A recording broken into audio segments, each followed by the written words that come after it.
Continuamos en la receta médica de la Z, ya son las 11:36. Antes de irnos a la pausa, le pasábamos los micrófonos a Hanoi, que está aquí con nosotros, para escuchar también acerca de los logros y retos que tiene la psicología. Bueno, a nivel de los logros, me uno a la doctora Francis Báez en lo que tiene que ver con un mayor nivel de concienciación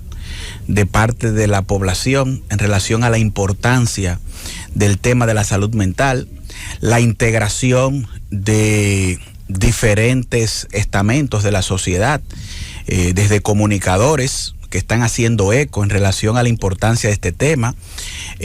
congresistas que se han interesado en proponer leyes y propuestas de modificación a leyes que tienen que ver con mejorar ese sistema de seguridad social relacionado con la salud, en especificidad la salud mental.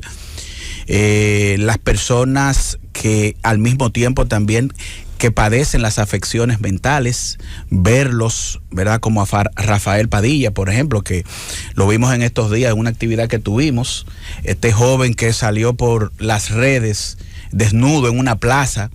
Hizo una crisis, y este joven,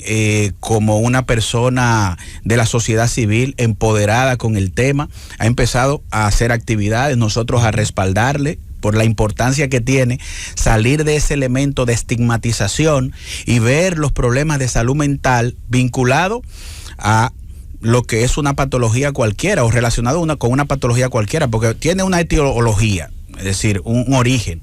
tiene un órgano que se enferma, que es el cerebro, y tiene un conjunto de síntomas que son diferentes a otras patologías porque muchos de ellos se visualizan en lo comportamental, pero cuando tú lo analizas, entre el COVID, la tos y la fiebre, y una afección en el orden de la salud mental y que te lleva a un patrón de comportamiento que tú dices, pero ve acá, esto como que no es normal, no entra dentro de lo normal, entonces son sus síntomas. Entonces la gente, sobre todo en las urbes, ha ido creciendo en esa realidad de que las enfermedades mentales se asemejan a otro tipo de patología y por lo tanto se demanda y es atinado buscar la ayuda y la asistencia. Entonces creo que hemos hecho avances importantes en ese aspecto. También me uno a la idea de la doctora Francis de los esfuerzos que se ha hecho desde el Sistema Nacional de Salud para que las condiciones mejoren, los esfuerzos de abrir las unidades a nivel nacional para las atenciones en crisis y todo el esfuerzo que yo sé que está haciendo Francis y su equipo para traer mejoras. Ahora, dentro de los retos, quiero hacer énfasis en el hecho de que esto es un asunto matemático y tiene que ver con recursos, tiene que ver con presupuesto, tiene que ver con que pasemos de ese menos de un 1, aunque hay contrapartidas de locales, lo que Francis puede conseguir quizás por otra vía, incentivando, motivando, sensibilizando. Independientemente de eso, tenemos que ser realistas. Y no es solamente República Dominicana, es Latinoamérica, que en promedio tiene un 2% de presupuesto para la atención en salud mental. En contraste con otros países, Estados Unidos tiene un 8%, por ejemplo, Suecia tiene un 14%. Lo cierto es que hay una correlación entre es decir, el estatus de primer nivel como mundo, ¿verdad? Personas, sociedades de primer nivel y de tercer nivel. Nosotros básicamente tenemos en esta correlación que nuestro presupuesto no corresponde con las realidades que tenemos, ni tampoco con lo que augura la Organización Mundial de la Salud, que nos dice que en el 2030 las afecciones mentales van a ser principal causa de discapacidad y que el 25% de la población mundial va a tener una afección en el orden de la salud mental. Entonces, ante situación como esta y que nosotros vemos de manera escalonada, ¿verdad? Lo que se está presentando a nivel de nuestra sociedad en los trastornos que se vinculan con la ansiedad, en los trastornos que se vinculan con abuso de sustancias psicoactivas, en los trastornos que tienen que ver o problemas neurológicos vinculados con, por ejemplo, las afecciones a los niños, ¿verdad? Autismo, por ejemplo. Todo esto que estamos viendo nos dice a nosotros que tenemos que prepararnos y que tiene que haber, junto con esa preparación y ese deseo que tiene el personal de salud, nosotros como gremio, ser respaldado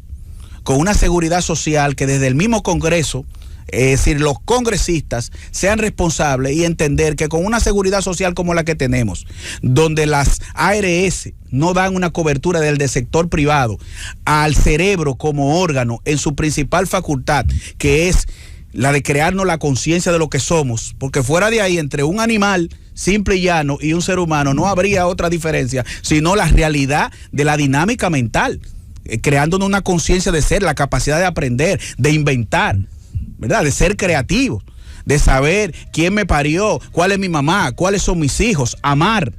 Entonces, esas facultades propias del cerebro aquí se le ha negado la atención y entiendo que se están haciendo esfuerzos y esperamos, vamos a ver los resultados, porque hay una modificación a la seguridad social que ya tiene 10 años y esperamos que no sea esa mecánica de mantenernos en un limbo entretenido para que a fin de cuentas no salga a relucir la necesidad de la responsabilidad social compartida que debe tener el empresariado para una atención en este sentido. Entendemos también que de parte del Estado el aumento del presupuesto es fundamental, porque no es solamente lo que yo quiera hacer,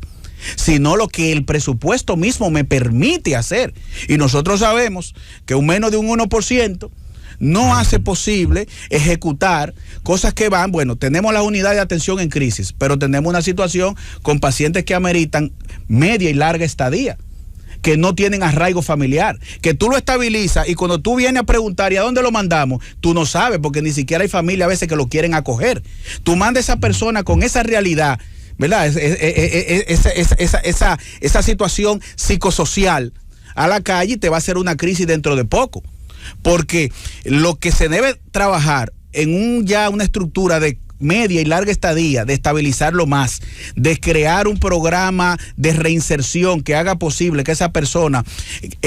no caiga otra vez o postergue la crisis lo más posible. Entonces tenemos que organizarnos y abrir estructuras de esa naturaleza regional que son necesarias, porque centralizarla como estaba el 28, muy bien, pero una gente de Pedernales, la familia, la visita, la ocupación de ciertas cosas que necesita el paciente, que no se la provee muchas veces el centro médico, incluyendo el afecto y el acompañamiento. Tú no lo tienes si tú tienes gran distancia entre gente humilde, pobre, económicamente hablando. Entonces, son retos importantes que básicamente, vuelvo a repetir, corresponden con elementos de políticas públicas, intereses de que estas cosas tengan un cambio radical, porque señores, profesionales tenemos, la problemática social evidente en crecimiento. Entonces, ¿qué nos ha faltado? Nos ha faltado eficientizar